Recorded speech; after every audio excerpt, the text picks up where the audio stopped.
This is the Joe Mullins Show, showcasing the vibrant spirit of Florida and America's innovative creators. This is the place for captivating conversations, inspiring guests, and industry professionals celebrating the best place in the world to live, shop, work, and play. And now, your host, County Commissioner, entrepreneur, and freedom advocate, Joe Mullins. It's running. Hello, Florida. This is Joe Mullins of the Live, Work, Shop, Play Show, and welcome to another beautiful weekend in the greatest state in the greatest country in the world. It is an honor to be able to travel the world and say you're from America, and even more so, you're from Florida. This is why the other 49 states always are looking at Florida going, how can we be more like them? We have some of the best places to live, work, shop, and play. And that's because we are one of the most conservative and safest states in the world. And with me today, I've got a very special guest. I've got Haley Thomas. Haley, welcome to the show. Thank you so much. And you are with an organization, and this organization is really, to me, Florida, when you think of Disney World, you think of all the kids and all the people going there. But people don't realize Disney and Orlando have a bigger threat. A lot of families go there with their kids and all of a sudden find themselves looking for them in a park or searching for them to never see them again. Right. And it's the trafficking that you see happen in states like us that have families coming to them. Now, you're with a company or an organization called Black Flag Innocence Foundation, and it's a nonprofit, and y'all serve to help combat the human trafficking that we're seeing in our states and in our country and in our world right now. Tell us a little bit about this organization. So Black Flag Innocence Foundation was founded by those who have the heart and drive still, veteran owned and operated, J.J. Johnson, Alyssa, former Miss USA, and then Dan Simmons. They came together with the passion to save children. You know, quite frankly, they need the heroes that have the kind of training that they both bring to the table to conduct the operations necessary to save their lives. And with that said, it's like God strategically aligned the right people to drive the mission forward. What we've done is strategically mapped out the blueprint to conduct operations safely and within the guidelines necessary to perform operations. So that way we're getting the convictions necessary. It's ongoing daily battle. Intel gathering doesn't stop. It's 24/7. And then setting up the operations, remaining in contact with local entities. Relationships is what it comes down to at the end of the day for Black Flag Innocence. It's establishing and aligning ourselves with the right people that have the right drive behind them to support the mission. So you're protecting kids. It's an organization that's looking out for the kids. To explain the process, how do you protect the kids? How do you get the people that are doing it? What is the mission that's set out, and what occurs? And what is the end goal to be able to do to keep these kids from being re-trafficked? Right. So at the end of the day, it starts at home, right? It's informing the public of how parents can conduct themselves in a manner in which that they know how to watch out for the alarming signs, right? How children become vulnerable in whether it's going to play football or go to do jiu-jitsu or daycares. Are they checking local daycare policies? Are they checking the church daycare policies? So it's informing, giving the parents the knowledge necessary in knowing how to understand that their children may be vulnerable, especially with social media, their cell phones, the apps that they're taking part in, right? That's just at the very start of everything. Knowledge is power, right? We want to educate parents. We want to educate the public that this is where it begins, is at home, talking to your children. Then it moves on to the bigger picture of our blueprint of how we conduct operations internally. There's a lot of red tape that we have to be aware of because at the end of the day, we need to know what our boundaries are that law enforcement needs, the criteria they need to take home the guy that we just hunted down. So it's by doing our due diligence and aligning ourselves with guys like such as ICAC and local law enforcement entities that are going to support us in our operations. We're definitely in need of state DAs and attorneys to support us as well. So when we move forward with these operations, that there's an end result, which is getting rid of the bad guys, taking them off the streets. Now, when I served as a commissioner in Flagler County, one of the biggest things we had a lot of people that were naive that said, "Oh, human trafficking isn't a problem in Flagler County." And when our sheriff and I got together, and I became over the National Association of Counties, I served on their human trafficking committee, and they talked about how a place like Disney World was one of the most vulnerable places. We're in there, we're family. How Yep. quick you lose your kids. I mean, I've Yeah. been there so many Well, think times, your guard is and my down. kids have gone, yeah, you're Your just guard is thinking, down. Mickey, Yeah. it's no big deal. Yeah. And I can't tell you how many times I've lost my kids in there to find them later. And I was at one of these conferences in NACO, and it was in Vegas, and my daughter had joined me out there, and we were literally watching the documentary, great documentary, Searching for Jane Doe. And the father walks out, and all of a sudden he looks out the door. This is the beginning of the show, and he goes, "Where is my daughter? Who took her? Where has she gone to?" And then he looks out and sees this big world. And you're thinking how quick and how big How the world sudden. is. And it's just all of a sudden, you have no clue. No But in the documentary, as they played it and they revealed what had happened, the lady that was the predator set up with the cartel, was briefed on the mother and the father fighting. They were in arguments. The lady went to the daughter's soccer camp. The mother got delayed by one of the cartel members in a traffic stop. He hit her car. And then the lady went to the child and said, "Your mom has told me," and said her name. "And your mom told me to come pick you up. Yeah. She's delayed. She's fighting with your father, and there's a problem." And she knew the whole background history of the mother and the father fighting. And the little girl just cried and got vulnerable at that moment and went with the lady. Yeah. And then they never saw her They're again. strategic. It's so crazy how this is thought out. We don't think this way. No. But like you said, education and hearing it and seeing it, you start thinking, okay, be careful what you say in public. Be careful how you use it, and watch your children. Yeah. Watch them. Watch your children. Yes, it's all about I'm a single mom, to be honest with you, and so I am very vulnerable.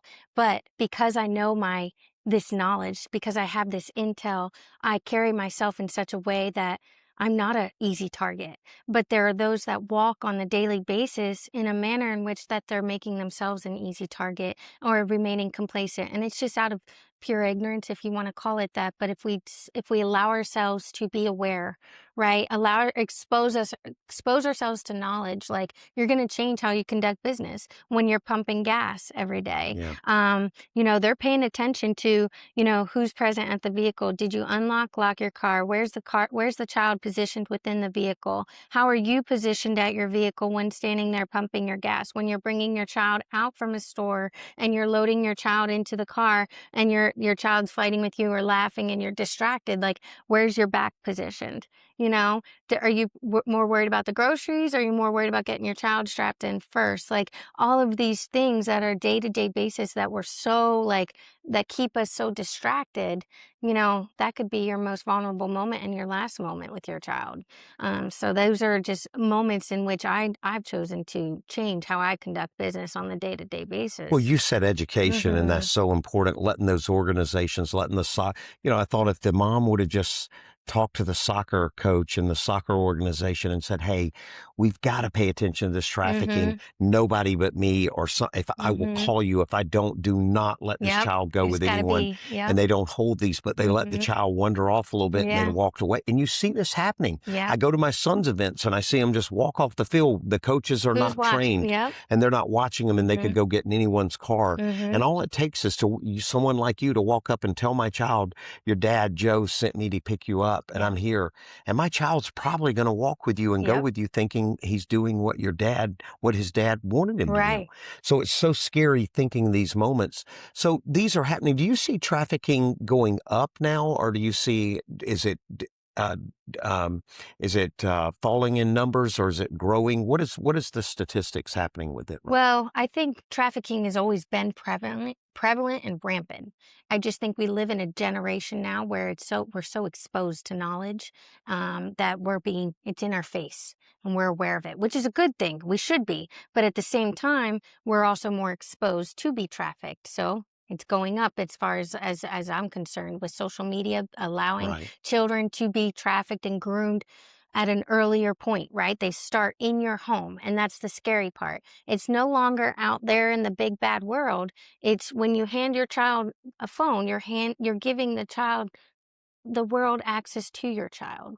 So they're able to start probing in social media. They're able to start probing in apps. They're able to just then begin grooming. That's where they're gathering the intel of who the parents are, what the routine is, what the school drop off time is, what school they go to, what friends do they hang out with. Like, that is the scary factor about trafficking, is that it's became so at your fingertips that it can be done right there in your home.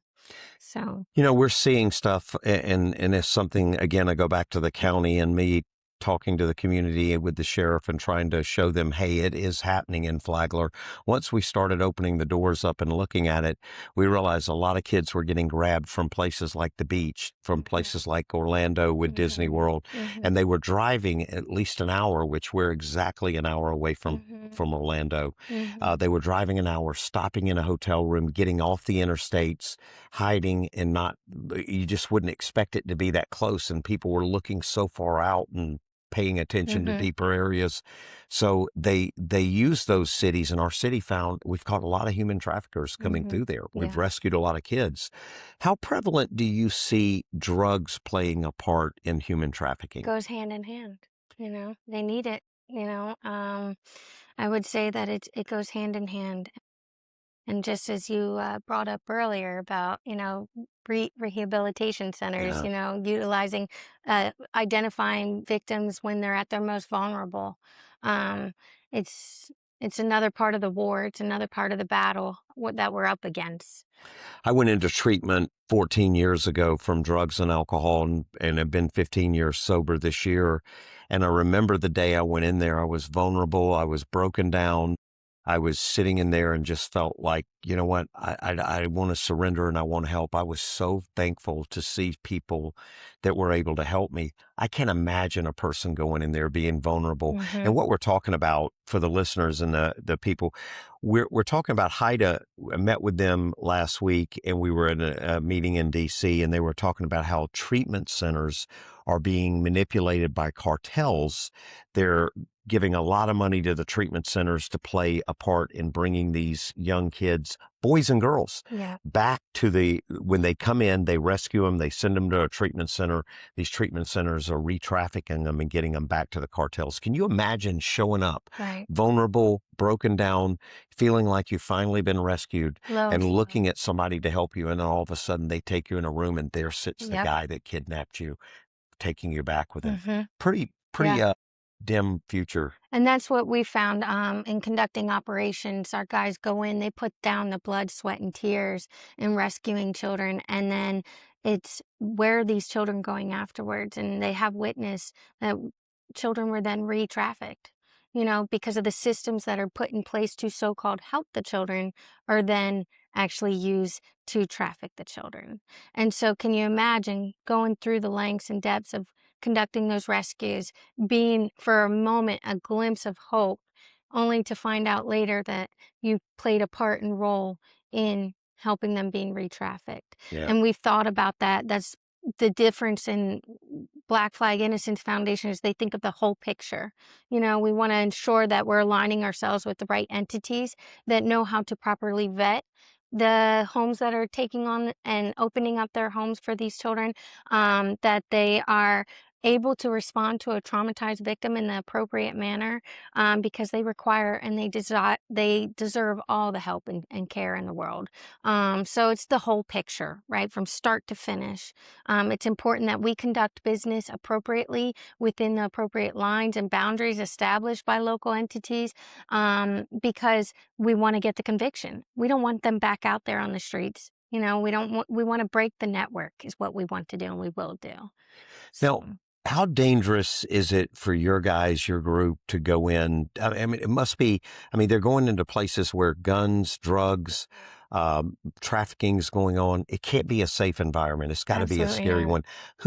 Where are you finding these people to go in and do it, and how are they go? How dangerous is it? So, Black Flag Innocence Foundation was founded by those who own Black Flag International. We recruit only tier 1, tier 2 level guys. And for those listening, tier 1, we're referring to former special forces, those who have, retired out of the military and they still have that burning desire to put to work all the training and the background that they've earned in the military to good use. Um, Anytime I talk to any of my guys and I tell them about the nonprofit, there's not a second doubt or question in their mind. They're sign me up. They know what they're up against. They're seasoned veterans that are willing to serve and fight the mission. So there's an endless plethora of guys who are ready to fight and be the heroes on the front line. So that's not a problem at all. We maintain the standard across the board as far as like from recruitment for Black Flag International, which is an executive protection company, and Black Flag Innocence Foundation. I have heard of Black Flag working with a lot of celebrities in my sports and entertainment career. You guys do an amazing job of protecting entertainers, high net worth people that are out there that go through, and it's great to see a cause used like this. How do you fund this organization? All through donation. All through donation and the support of people who have the same drive and heart for us. So we're thankful for those who have supported us and continue to support us, but we're always in need, right? How do you let the listener know to be able to reach out and support? Is there a link? Is there a place on the internet? What is the best way for them? So you can find us. So start off at Black Flag International. We have a beautiful website that links you directly to our nonprofit, Black Flag Innocence Foundation. And there's a easy little button right there to go ahead and click and sign up and donate when you're ready. But to be clear, it's Black Flag International, and you'll find Black Flag Innocence Foundation on our page. Thank you for joining us today. And I want to ask this with you real quick. I heard this statistics. How many children, people think automatically their little girls vulnerable and they don't think about their boys. In some of the statistics they showed in that documentary, they said boys are higher human trafficked than girls. You're giving me chills just asking this question. I'm a single mom to a baby boy. Wow. Who's 2 years old. And so being a single mom, I am the target. Right? I fit the mold. I'm very vulnerable. What sets me apart, though, is having the knowledge, right, and how I conduct business, as I said earlier. But I was listening to a documentary done by Craig Sawyer, Vets for Child Rescue. They're fully up and operational out of Texas and conducting business well. They're getting convictions all the time. But in that documentary, what shook me to my core was that he expressed boys specifically are far more vulnerable because predators will identify that there is no man at home, that there's no father figure at home. And so they begin grooming early on in that father figure role. And that's the thing about these predators. As you said earlier, they think about the whole picture. Young women become a target because maybe in the way and manner in which they're dressing, it's not simply because it's provocative, but it's because they identify that there must be no man at home, no father figure at home or parental figure at home that is informing that little girl to dress in a way that is protective, right? That is not revealing. Like that's the way these predators think. They think at every level in which way are you most vulnerable that they're going to penetrate. And then they're going to think of they're in for the long haul. They're predators. They're ready to go in and take and wait as long as it takes to get your baby. It's unbelievable, some of the things you're saying, and really the knowledge of just being aware, the awareness of it, having the knowledge of it. Again, do you have some places you recommend people listening and going to be able to be educated on stuff like this? Personally, I've gone, I'm just doing my due diligence and aligning myself with other foundations that are successful. But going online and researching how to discuss with a child what it looks like and how to, like inappropriate touching isn't okay, right? One of the biggest lessons having a 2-year-old at home is talking to the child at home at their level, right? So he's 2 years old, but he understands this is my body, and he knows every part is my body, and that nobody can just touch, not even just the private parts. It's every part of your body is your body, and that's a boundary. And what are the follow-on words? No, no, thank you, my body. And, you speak at their level. Even to my 9-year-old niece, I'm speaking at her level to educate her.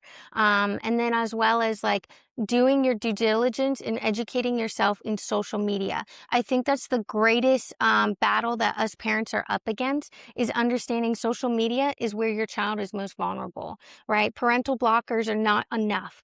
Your child snapping a selfie in a school t-shirt tells the predator everything they need to There they know. go. Honestly, they can track down and map out your day-to-day business of, where the child is and how often they're playing at that specific park. Intel is AI is great, internet is great to an extent, but it's just as great for these networks. They're utilizing it to serve their mission, which is to take and traffic your child. So knowing how to educate your child in internet safety, social media safety, and talking to them openly, and don't hold back and be transparent. So go online, start finding out resources that will help you and teach you the verbiage and the lingo necessary. And to be clear, Black Flag Innocence Foundation is motivated to start developing these resources for parents. My role specifically will be targeted towards helping parents and educating parents. We plan to provide these kinds of resources, as well as providing resources for churches and conducting security risk assessments in the future. We're not there yet, but we plan to start there because churches have been a big support in our mission. So, Haley, I appreciate you coming on today. This is one of those shows that I hate doing because as a parent, and, as a single parent, you do fear, you do worry about the vulnerability of your child and how you're out trying to make it work and do things. But the education is so powerful. it is. It is such a good, I always say darkness is not knowing and education is enlightening, and light will always overrule I agree. darkness. It's great having you on today. Again, tell our listeners how they can reach out and support. So Black Flag International, an executive protection agency, you can find our beautiful website that is linked directly to Black Flag Innocence Foundation. We're tuning up the website, but it's ready to go and ready to rock and roll. As far as Black Flag Innocence Foundation, you can find us there. You can reach out to us directly. It's me that'll be answering back and getting back to you guys if you have questions. And if you're ready to support the mission, just send yourself and let us know. Hey, thank you for coming on today. And I want to remind our listeners, Florida, we boast about being one of the greatest states, and truly are. And tourism is one of the biggest factors that makes us one of the strongest states in the world. A lot of people come to our area trusting that they'll be safe. I certainly know when I go to California, I've got major risks that I have when I go out there. They don't have the same leadership. They don't have the same people occupying and guidance. They got some great people, but there's overwhelmingly a lot of people in there that think it's okay to live the way they live, with the open drugs, the free zones to do drugs in, hmm and kids being grabbed up, and we'll get them back. They'll be okay. Or this won't happen, or turning their heads on it. It is so important for this state and the other states to have these organizations and operations. And when people come to our state, they trust that they're going to have an amazing experience. We market it, we promote it. So does Disney. And it's things that organizations like Disney and our state need to be more aware of, need to put more information in, and have things through the park. I know it may be negative, but put these things through the park, getting people remember and reminding them to watch their children, because we have an obligation in this state and in this country to be able to come to enjoy it, to live, to work, to shop and play, and to be able to go back and take your family in it and back out of it wholesome. And that's one of the most important things. So please, let's reach out, speak. Do not be ashamed to talk about this. Do not hide it. Speak about this dialogue and support wonderful agencies like this. Thank you. Thank you, and have a great day. Thank you for tuning in. Don't forget to like, follow, and subscribe. Recorded by the Flagler Voice Podcast Studio.